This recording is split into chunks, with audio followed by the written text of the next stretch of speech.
বন্ধুরা তোমরা সবাই কেমন আছো? তো বন্ধুরা আশা করি তোমরা সবাই ভালো আছো।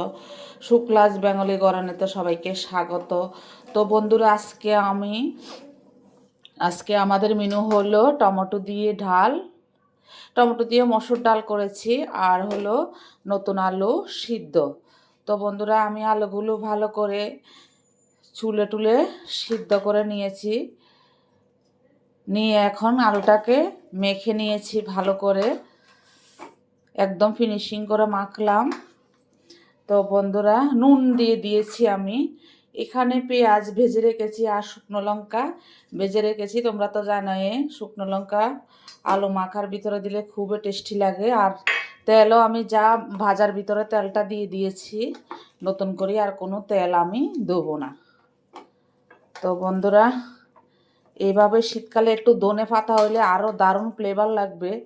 তো বন্ধুরা এইভাবে আলু মাখা আর টমেটো দিয়ে ডাল হলে আর কিছুই লাগবে না বন্ধুরা, এক থালা গরম গরম ভাত খাওয়া যাবে।